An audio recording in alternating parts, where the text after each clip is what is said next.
Hello and welcome back to my channel. On today's hot topics, which will be my second hot topics of the day, we're going to discuss the detention centers, the way we're treating migrants, and just the all-around disgusting and dehumanizing nature that seems to be going on these days, and how it's disturbingly wrong, and how we should stand up to it, how the press should be reporting on it, how the president should watch what he says because it's gross.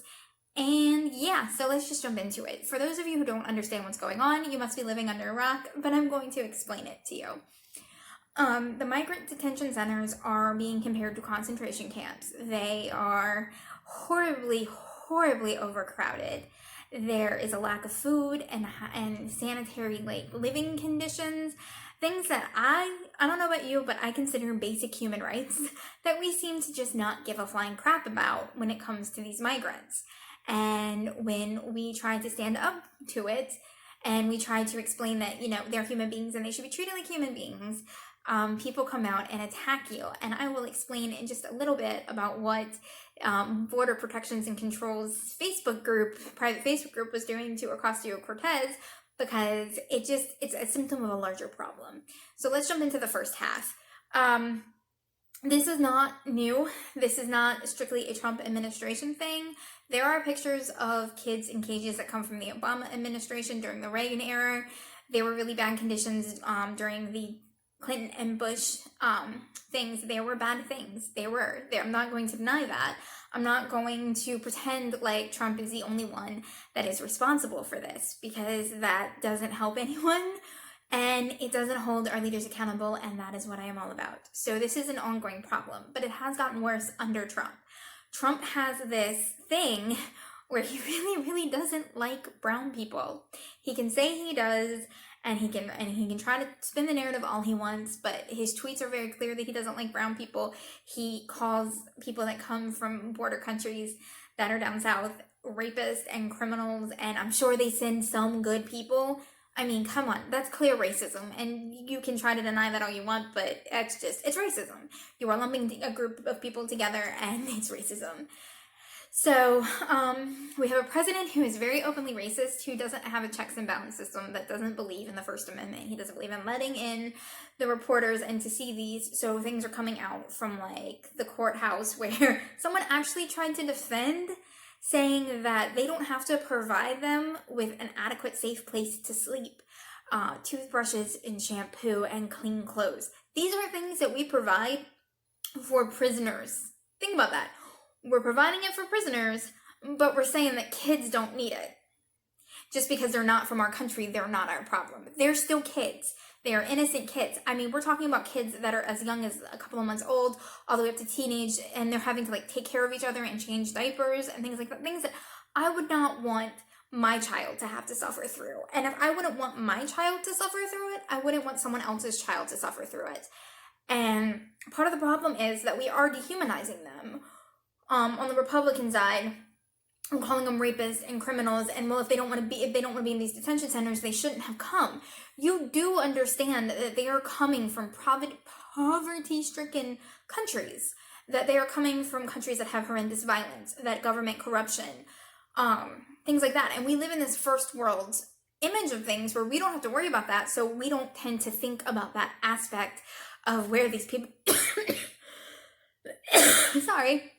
where these people are coming from.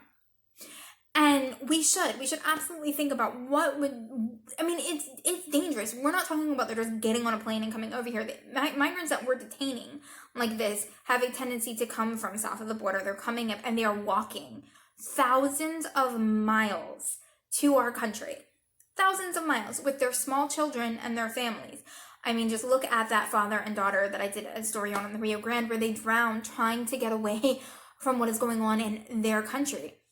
And for us to be like, well, it's still better than what they had, is not okay. And I'm going to give you a slight history lesson here, so why people are calling it concentration camps. For those of you who don't want to put a lot of thought into it or tend to not believe in what happened during World War II, it didn't start off by sending the Jews directly to the concentration camps where we killed them. We didn't kill them, the United States didn't kill them, but Germany did, where they were killed. It started off with a campaign of dehumanizing them, making cartoons and saying that they are less than, or that they're the whole root of everyone's problem, which is what Trump is, exactly what Trump is doing. He's saying that our economy, anything that goes wrong in our economy is an immigrant's fault. All the criminals are immigrants. That is a thought process or a way to dehumanize and to make you not feel bad when they start to do inhumane things to people. And that's exactly what they did in Nazi Germany. They didn't start off by shipping them off to death camps. They started off by putting them in ghettos. They rounded up Jews and they stuck them in a section of places. They stuck them in like their own little ghetto. Literally, it was called a ghetto because that's what it is. And then they went from that to rounding them up and taking them to concentration camps. But this took time, and you had to dehumanize them to get there. And that is exactly what we are doing as a country. We are dehumanizing these migrants. We are sticking our head in the sand and being like, well, it's not my problem if they didn't want to be here, if they don't want to be in those camps where they're not getting food, they're not getting water, they're not getting adequate sleep, they're not getting clean clothes and shampoo and things that are basic human rights. And saying that that's their fault. That is not their fault. We as a government are responsible, or as a country are responsible for taking care of not just our own people, but the people that come in seeking asylum. And it is our job, if we are detaining someone, to ensure that they have adequate care. That is what they are entitled to. Not even as a law, but as a basic human fundamental point. Taking care of human beings on a fundamental level is important. How would you like it if we just started rounding up everyone that disagreed with us and then stuck them in camps and said, here you go? Because we did that once. We've done that more than once, actually. But my prime example is what we did to the Japanese. It was not good. And other countries are looking at us and considering these war crimes and crimes against humanity, and they are. They are crimes against people. We are responsible for taking care of these people, and we are not doing it. So, your argument is to dehumanize, and I'm going to remind you that in a lot of cases, these are families. These are people walking thousands of miles. They do not intend to harm you. They don't want to take your jobs. They don't want to hurt the economy. They cannot. Oh, and the other argument I hear all the time that drives me crazy is that they're taking all of our benefits. You do realize that they can't get health care. They can't get government assistance. They can't get food stamps. They can't get welfare. They can't get any of that without a social security card or a green card or something like that. You need that number to get government assistance. So no, they're not taking from the government pool. And in fact, a lot of times they pay into it and get nothing out of it. So no, they're not taking advantage of the system. The system is taking advantage of them. And then we have this whole new system where they are for-profit prisons. And as we know from the criminal system, for-profit does not work. They are obligated to keep a certain amount of beds. So they're going to keep people in there as long as it keeps a profit to them. And they're going to try and pile people in on top of each other. And I mean, some of these places that are meant for 100 adults are detaining like 300 kids. Think about that.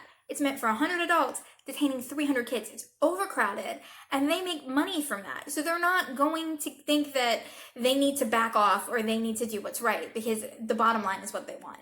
Privatized sections of this do not work. Allowing people to make money off of this situation is not working. Dehumanizing them is disgusting.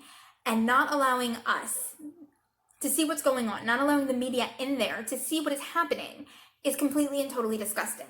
Now, when it comes to the Border Patrol agents, there is a Facebook group where it was a private Facebook group with 9,500 members. I want you to think about that. 9,500 members. And there were memes going around of the president raping AOC. They were talking about letting the migrants die.